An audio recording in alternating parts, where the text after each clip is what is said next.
I would now like to welcome our esteemed guest of the evening. Chris Stedman is the Assistant Humanist Chaplain at Harvard University. Prior to becoming a chaplain, he worked as the Humanist Community at Harvard inaugural Interfaith and Community Service Fellow. Before that, he worked for Interfaith Youth Corps in Chicago. Chris received his master's in religion and pastoral care and counseling from Meadville Lombard Theological School at the University of Chicago. Additionally, he has a Bachelor's of Arts in Religion from Augsburg College in Minnesota, where he grew up. In addition to his work at the Humanist Community at Harvard, he is the Emeritus Managing Director of State of Formation at the Journal of Interreligious Dialogue, a website for emerging religious and ethical thinkers. He writes for Huffington Post Gay Voices, Huffington Post Religion, The Washington Post on Faith, Religion Dispatches, Relevant, and other publications on issues relating to atheism and interfaith dialogue. Most recently, he wrote a book on his experiences as an atheist and interfaith activist called Faitheist, How an Atheist Found Common Ground with the Religious. In his work as the Assistant Humanist Chaplain at Harvard, Chris helps facilitate Harvard's community of atheists, agnostics, and the non-religion with a team of 5 others.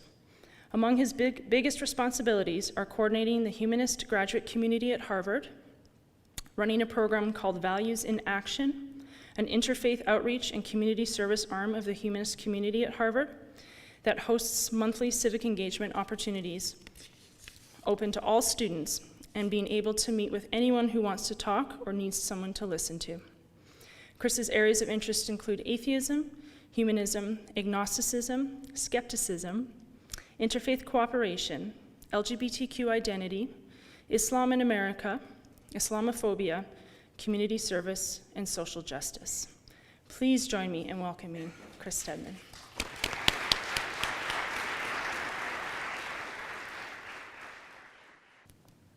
Good evening, everyone.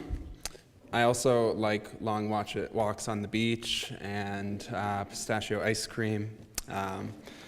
I am so pleased to be here this evening, and I could not be more grateful to all of you for taking time out of your surely busy week to not only listen to me share some thoughts, but also to be in conversation with one another.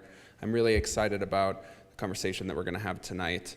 And while we have allotted time for later in the program for these kinds of discussions, I would actually really like to invite all of you to just turn to someone next to you and introduce yourself really briefly. Just say a little something about yourself. All right, I'm sorry to cut you off. There will be plenty of time for conversation later in the evening, but I want to thank you for beginning the conversation and getting to know one another a little bit. I hope we'll continue to do that throughout the evening. So I'd like to begin, first of all, by expressing my sincere gratitude to everyone who was involved in organizing this week of events, and particularly tonight's program, and supporting it more broadly. This is my first time in Calgary. Calgary, right? Not Calgary? All right. We had a conversation about that earlier, so now I will never forget.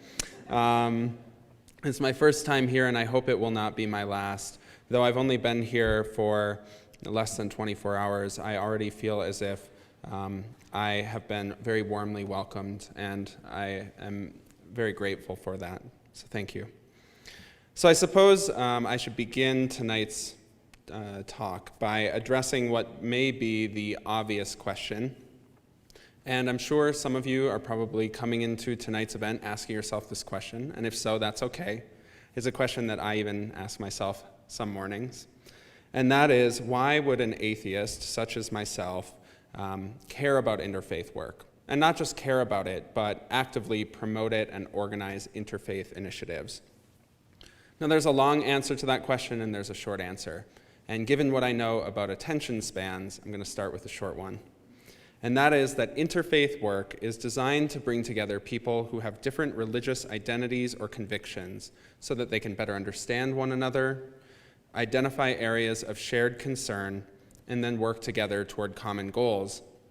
Now, this work surely includes religious voices, but I believe that it must also include non-religious voices if, in fact, the goal is to foster greater understanding and cooperation across lines of religious difference. For surely one of these lines is between people who identify as atheists and people who identify as theists. Now, as we've already heard this evening, religion is a notoriously difficult concept to define.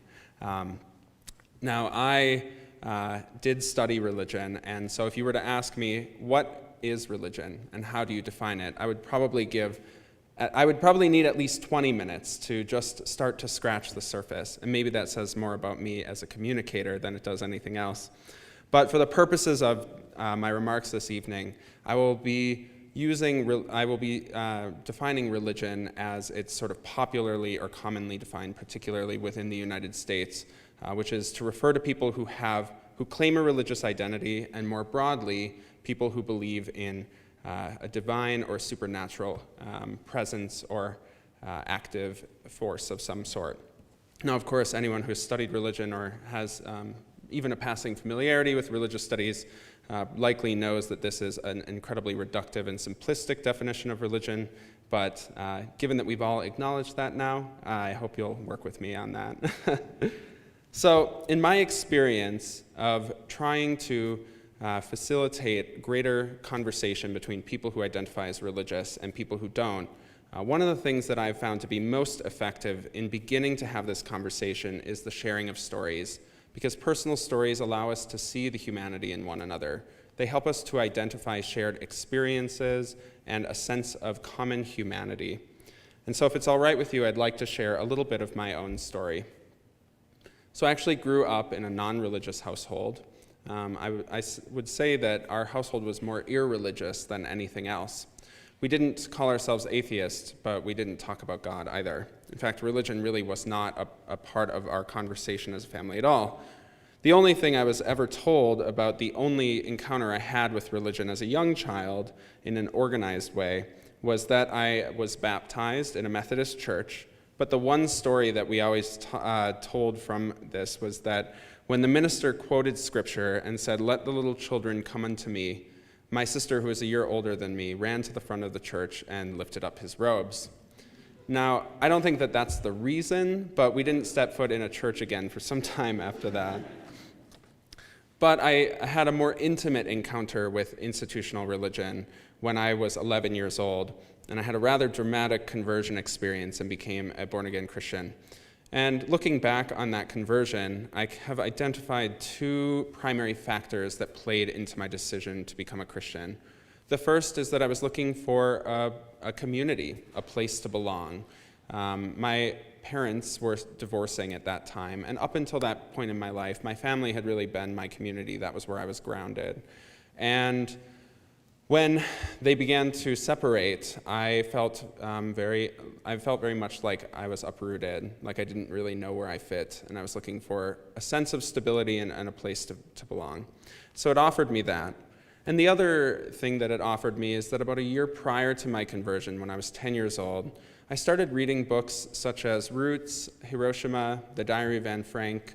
These were books that not only increased my awareness of the fact that I lived in a world where people could treat one another in such inconceivably dehumanizing ways, but they told the stories of what it was like for people who experienced those things in such a way that I could not help but feel as if these things had happened to people that I knew and loved. And it was really quite traumatizing.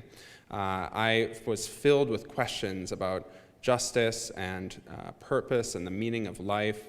And that, made me quite a self-serious 10-year-old, I realize.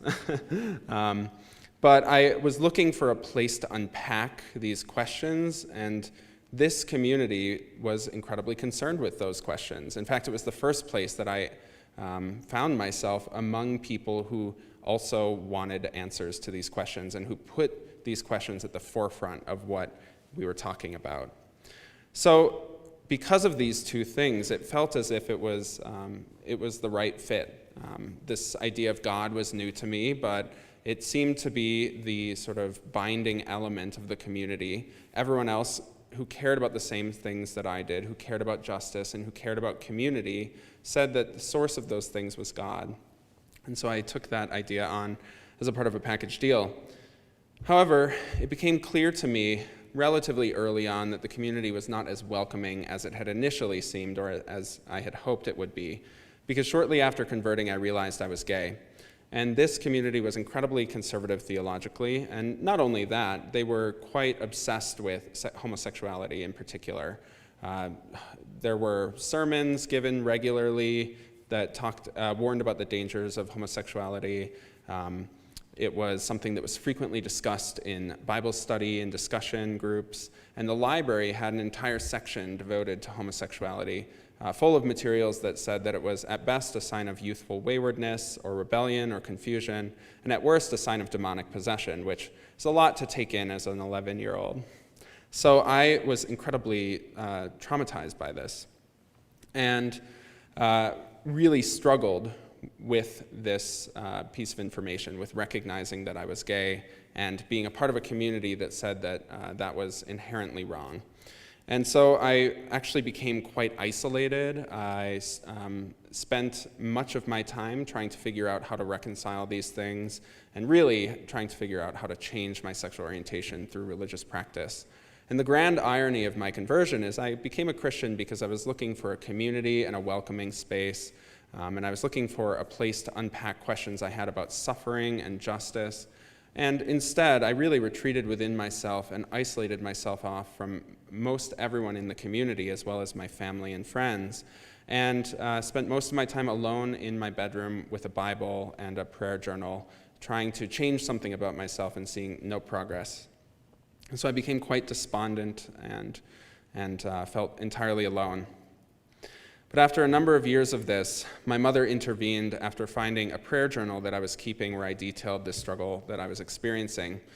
She went to the phone book and called up local churches in the community and found one with a minister who had a different perspective on homosexuality. And she took me to speak with him the next day. And this was an incredibly transformative moment because it was the first time that I heard someone in a position of authority within a Christian community say that, in fact, this is not a black and white issue, that there are people within the Christian community who have many different views on this. And so I began to move into more progressive Christian communities, and I found acceptance and love during a time when I was beginning to come out and was really struggling with bullying and with being the only openly gay person in my community at my high school. And so I found in the Christian communities a safe place and a welcoming sense, which is precisely what I was looking for when I was younger. And because I had these incredibly positive experiences within the Christian church, I actually decided as I was finishing high school that I wanted to go to college to study religion, thinking that I might go into the ministry, because the people who had helped me most during some of the most critical moments in my life, aside from my mother, were Christian ministers who helped me reconcile my sexual orientation with myself. And so I decided I wanted to help other people who struggled with issues such as that, as well as others, and the people I knew who helped others were ministers. But once I got to college and began to study religion, I really started to I started being challenged about what it was that I believed and why I believed it. In fact, it was my religion professors who really pushed me to think critically about what it was that I believed and why I believed it, what the foundations of my beliefs were. And it was this process of beginning to do a lot more personal reflection on what I believed, as well as doing more academic study of the origins of Christianity, that introduced a lot of questions. And I started to realize that I had actually converted to Christianity for reasons other than the metaphysical claims, that I had converted because I was looking for a sense of community and a welcoming place, rather than because I necessarily thought that the claims of Christianity were true. And after going through this process and having many conversations with my religion professors, I eventually realized that I was, in fact, an atheist. But as soon as I realized this, I immediately struggled to discern how to relate to religious people. You know, I was very happy to have arguments and debates in the classroom alongside my religious classmates. In fact, I really enjoyed those discussions. But when it came to talking to religious people about what they believed and why they believed it outside of that context, I really struggled. I found that almost immediately, almost every conversation that I had turned very quickly into a debate where we were really kind of yelling at each other. And I think one example of the ways in which I found it very challenging to talk to religious people about their beliefs, and as a result often avoided having those conversations altogether outside of the classroom. As an example of how this manifested, there's a community center just down the street from where I went to school, and I volunteered there regularly, several days a week. And most of the folks who went to this community center were recent immigrants from Somalia, the majority of whom were Muslim. And I was studying Islam, but I realized I'd actually never met a practicing Muslim before. And so this was a sort of new conversation for me. And because I felt very uncomfortable talking to people who believed different things than I did outside of an academic context, because I felt as if our disagreements were too vast and our differences were too great to be able to have a conversation that didn't immediately turn into a debate, I found myself avoiding conversations about their religious beliefs. And one day I was talking with a woman that I worked with pretty regularly there, and she confided in me that she was often afraid to go out in public because she had been harassed for wearing a head covering, for wearing hijab. She had had people shout really horrendous things at her. People had thrown rocks at her. The experiences she described were horrific. And this is a moment where I would have normally wanted to try and change the subject because it was connected to her religious beliefs. And yet, without really realizing what I was doing, I responded by saying that I could, in some ways, relate to this anxiety that she was describing, because sometimes when I would be out in public with my boyfriend, when he would try to hold my hand, I would get very nervous because we had also experienced harassment and physical violence. And so I could relate in some sense, though our experiences were different to what she was talking about. And as soon as I said this, I kind of had a moment of panic because I realized that I had outed myself to someone at the center for the first time as being queer. And as soon as I did that, I realized that nobody there knew that I was queer, and certainly nobody knew that I was an atheist. And a large part of that was because I actively avoided having conversations about belief, about what it was that I believed, about what they believed. And that as a result, I had really built up this rather high wall between myself and the people that I was working with because I refused to have conversations about some of the most important things in their lives and some of the most important things in mine. And so I had no idea how she would respond. I had a number of stereotypes in my head that I sort of imagined that she was not going to receive this news very warmly. But without really missing a beat, she just asked me a question. And that question was, so what do you do in those moments when you feel afraid? You know, for me, it's my belief in God, that God is watching over me and protecting me. That gives me strength. But I realize I don't know what it is that you believe, and so I'm just curious, what is your source of strength? She didn't judge me or condemn me like I thought that she might. She didn't actually flinch at all. Instead, she opened a door to a very different kind of conversation about religious differences. She invited me to share some of my experiences, to teach her about my life as a queer person and a non-theist, and, importantly, to learn more about her beliefs, identity, and experience through the exchange of personal stories. But at the time, I felt very uncomfortable with that conversation, and so I got flustered and changed the subject, leaving abruptly.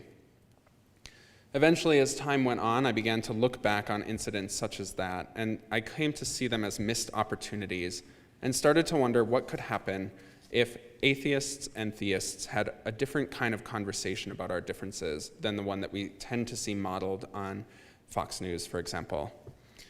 I decided that I wanted to see if I could have a different kind of conversation with religious communities to try and build understanding across lines of difference. And so I moved to Chicago and started working with an organization called Interfaith Youth Corps, collaborating with people of faith on efforts to challenge religious extremism and build a more pluralistic society.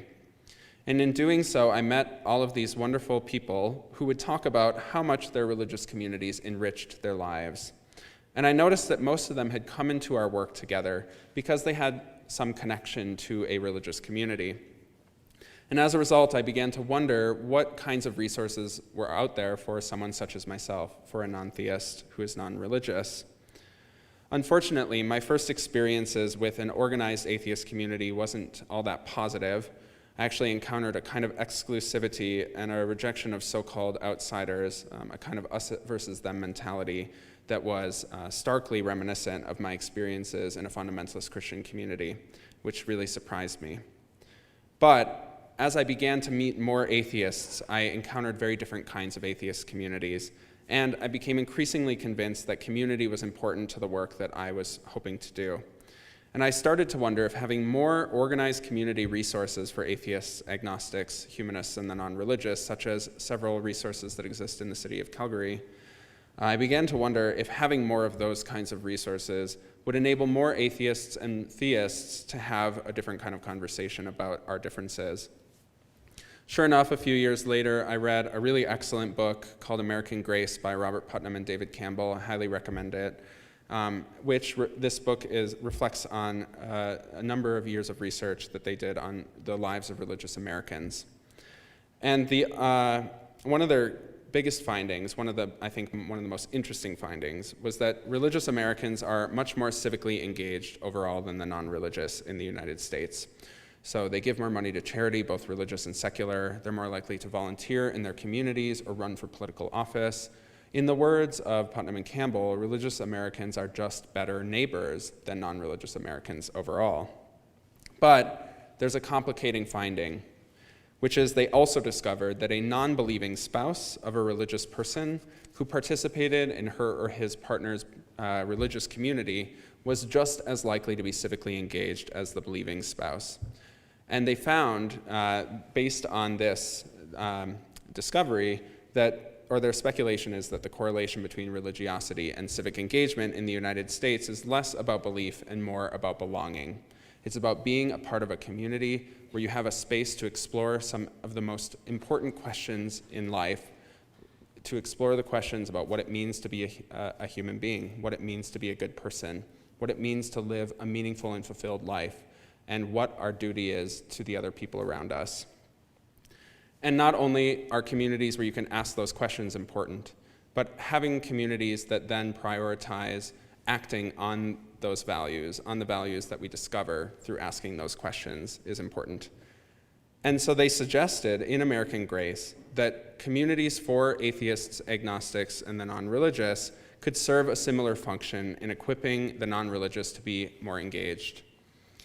And in my desire to build bridges between atheists and believers, to attempt to lessen the suspicion and fear both sides often have for the other, or to challenge the stigmas that keep us apart and encourage both atheists and theists to work together for the common good.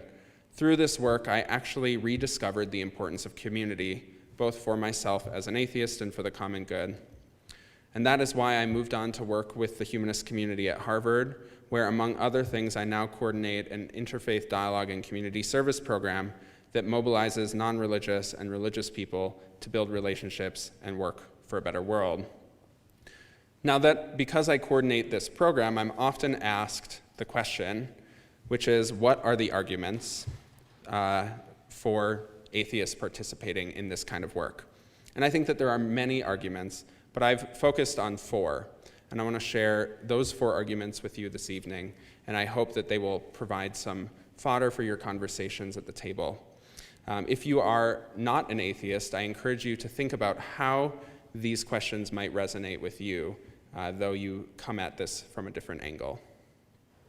So the 4 primary reasons that I think it's valuable for atheists to participate in interfaith work is that in the United States and in, I think, most places in the world, atheists, agnostics, and the non-religious are outnumbered. The second is that atheists, agnostics, and the non-religious often talk about wanting to see an end to religious extremism and other forms of oppression and suffering. The third is that atheists, agnostics, and the non-religious can learn things from religion and from religious communities. And the fourth is that in the United States in particular, and in many other places in the world, atheists, agnostics, and the non-religious have a bad reputation and experience discrimination. Now again, if it isn't clear to you already, I speak from the context of the United States, and I know that this conversation unfolds a bit differently here in Calgary, and that's a big part of why I'm excited to be here, is to learn from all of you the particularities of this conversation here. But I speak out of that context in the United States. So the first is that atheists, agnostics, and the non-religious are outnumbered. Now, in the United States, the percentage of Americans who list no religious preference when asked has grown very significantly in recent years. This group is often referred to as the nones. It's grown nearly 5 percentage points in the last 5 years, to today being around 1 in 5 Americans overall and 1 in 3 under the age of 30. Yet, many of these folks, in fact, perhaps the majority of these religiously unaffiliated people, are not atheists. There are many reasons that, and many speculations about why a number of millennials in particular are disaffiliating from institutional religion. Now, surely one of the reasons is that some of these people do not believe in the claims of their religion of origin. Sure enough, around 12% of the religiously unaffiliated in the United States identify as atheist, and about 17% identify as agnostic. But for many, their lack of religious affiliation may have more to do with identity politics than it does with belief. In fact, the majority of the religiously unaffiliated seem to carry some beliefs that are associated with religion traditionally. 68% of the non-religious Americans claim to believe in a God or universal spirit. As to what they mean by that remains a question. And though about 70% of the religiously unaffiliated think that religious organizations are too involved in money and politics, about 80% think that religious organizations help bring people together, help build communities, and play an important role in helping the poor and those in need. To quote from Pew's report on the religiously unaffiliated, a majority of the religiously unaffiliated clearly think that religion can be a force for good in society. Additionally, while religious communities are becoming demonstratively more liberal, Pew's findings point to the fact that in many ways, millennials actually remain fairly traditional in their religious beliefs and practices. Pew surveys have found that young adults' beliefs about life after death and the existence of heaven, hell, and miracles closely resemble the beliefs of older people today. Additionally, while American millennials do pray less often than older generations today do, the number of millennials who say that they pray every day is actually on par with the number of young people who claim to do so in previous generations. Likewise, the number of millennials who claim to believe in God with absolute certainty are consistent with the percentage among members of Generation X a decade ago. And there is much more data that I can draw upon. This is really just the tip of the iceberg. But my basic point is that while religious beliefs and religious affiliation in particular look very different today than they have in the past, this growing number of religiously unaffiliated Americans in particular is not necessarily indicative of the rise of atheism or of the decline of religion.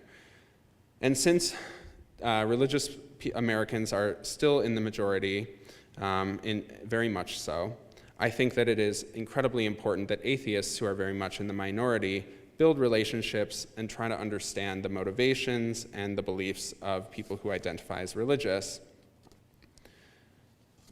The second argument is that many atheists, agnostics, and non-religious people want to end religious extremism and other forms of oppression and suffering. Now, this is a common goal, I believe, that is shared between the interfaith cooperation movement and the atheist movement, which is a proactive aim to end religious extremism. The interfaith movement, in fact, is inherently rooted in this anti-fundamentalism framework. In Acts of Faith, Interfaith Youth Corps founder Eboo Patel writes that the 21st century will be shaped by the question of the faith line. On one side of the faith line are the religious totalitarians. Their conviction is that only one interpretation of one religion is a legitimate way of being, believing, and belonging on earth, and that everyone else needs to be cowed or converted or condemned or killed. On the other side of the faith line are the religious pluralists, who hold that people believing in different creeds and belonging to different communities need to learn to live together. Now, I think that atheists, agnostics, and non-religious people ought to see ourselves as having a lot in common with religious pluralists. And I think likewise, many religious pluralists are likely to see themselves as having more in common perhaps with pluralistic atheists, agnostics, and non-religious people than with extremists who claim their own tradition.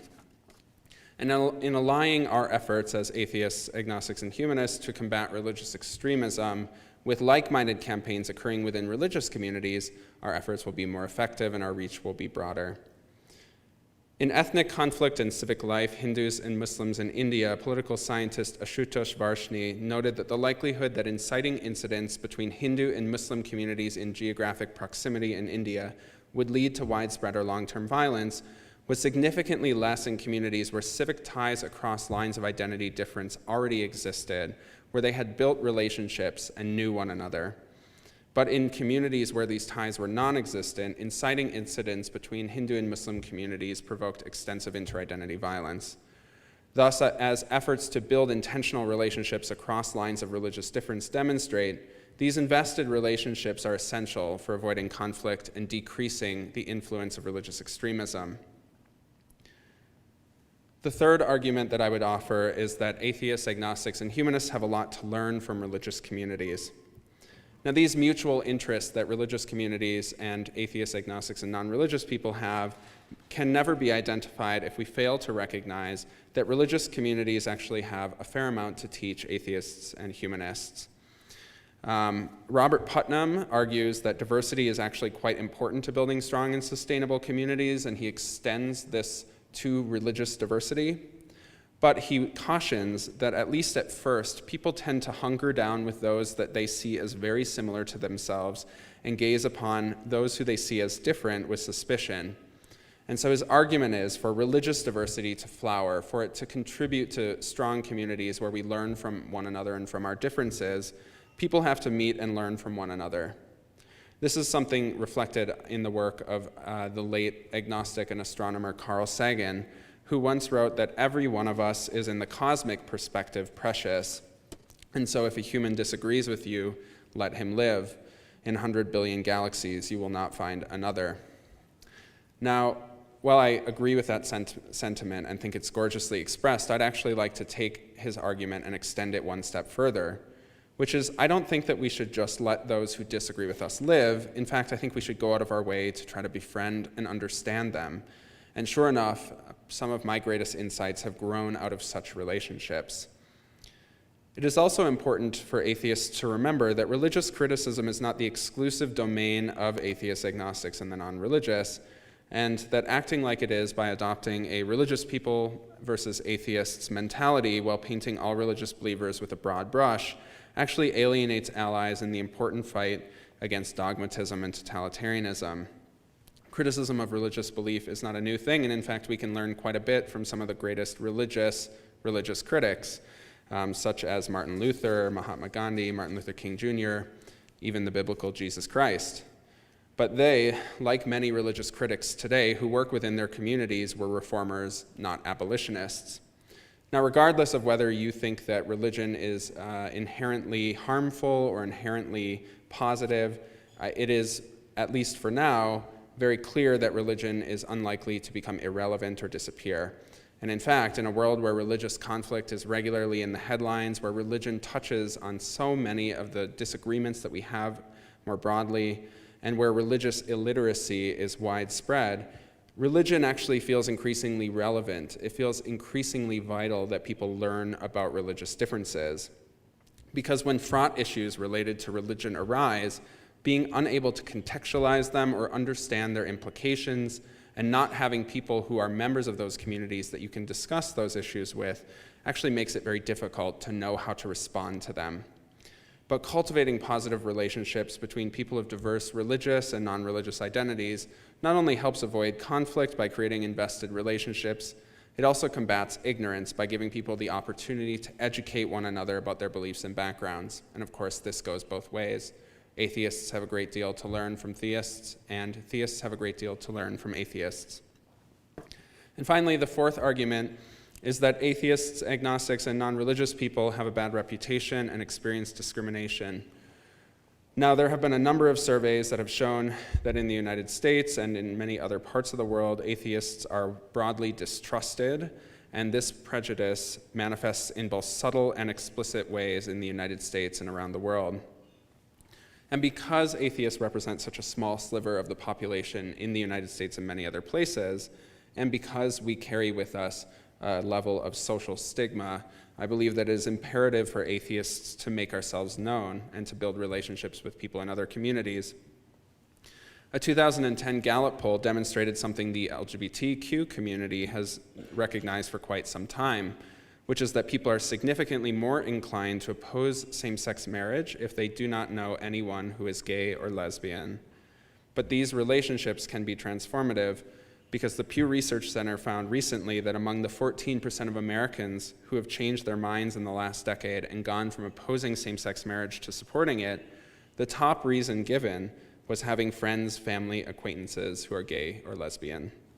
And in fact, only 2% of people who changed their minds said they did so because they came to believe that gay or lesbian people are born that way. So in other words, education is vitally important, but knowing someone of a different identity seems to be the key to addressing social stigma. And I think that a similar logic can be extended to non-theists or to other marginalized religious communities, such as Muslims in the United States and in many other parts of the world.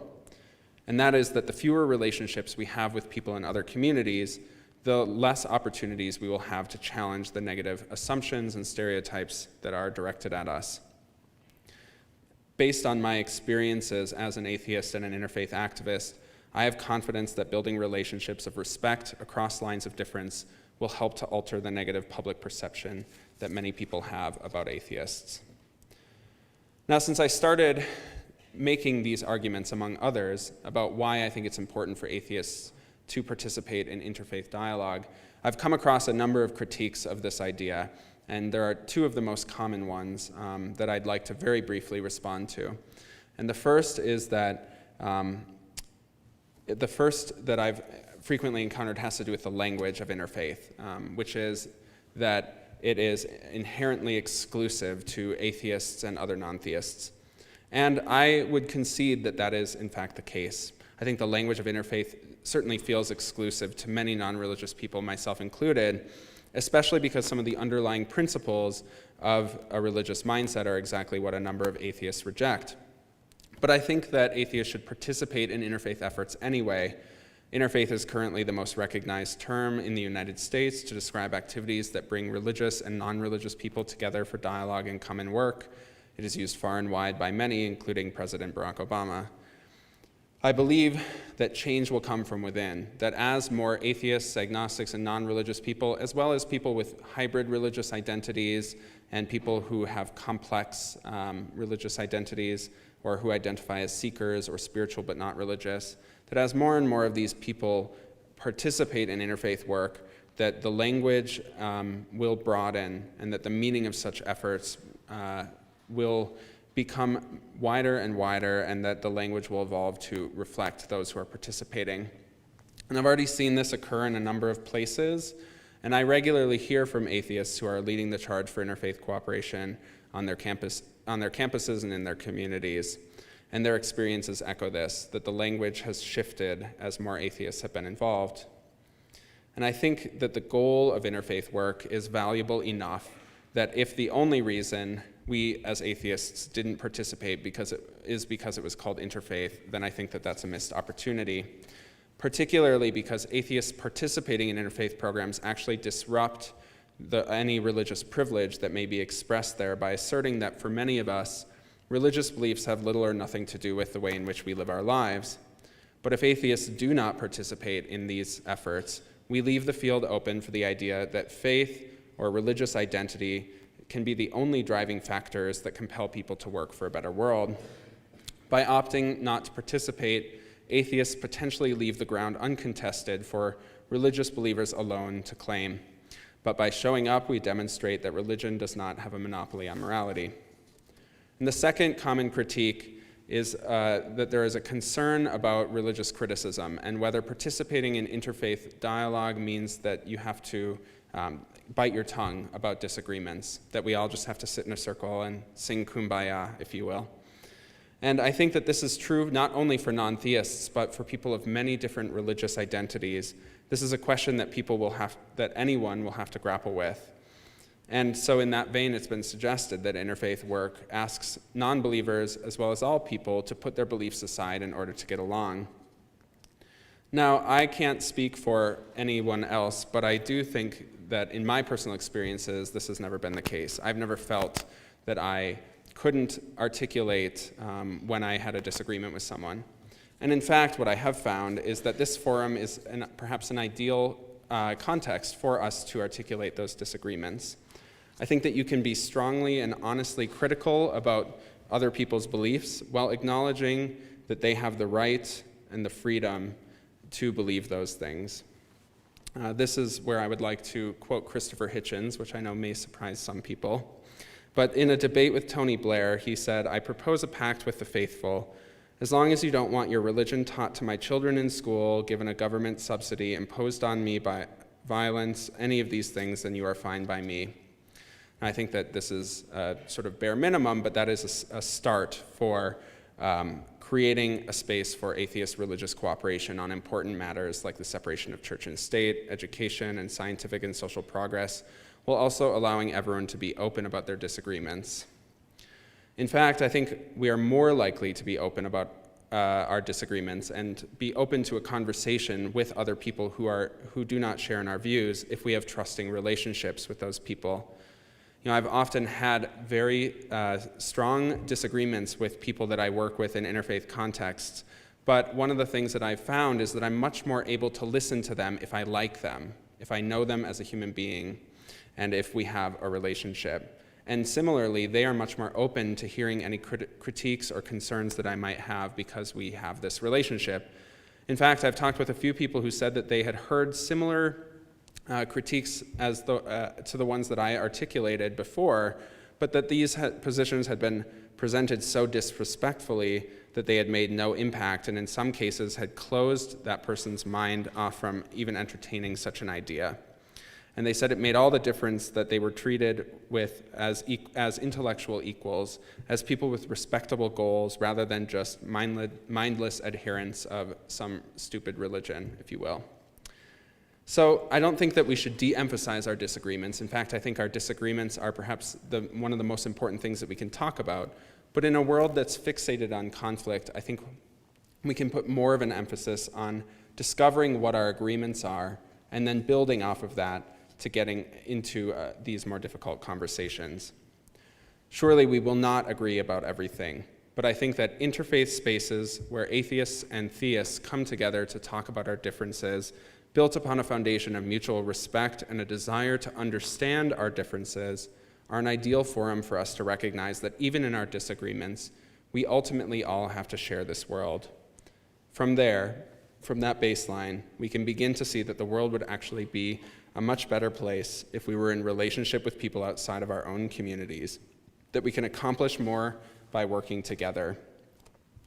At Harvard, with our Values in Action Interfaith program, we have so far packaged over 130,000 meals for food insecure children and raised funds for that, among doing other things. And one of the reasons why that has been possible is because we have combined our resources as many diverse communities, as atheists and humanists, and many different religious communities, and we've been able to have a much broader impact.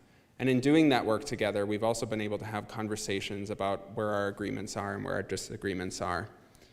And the relationships that we've built in the process are an example of the fact that I think we can in fact break down the walls that so often keep these communities apart, the stereotypes and assumptions that exist about atheists and about religious communities, by reaching out and beginning to build relationships through sharing our stories with one another.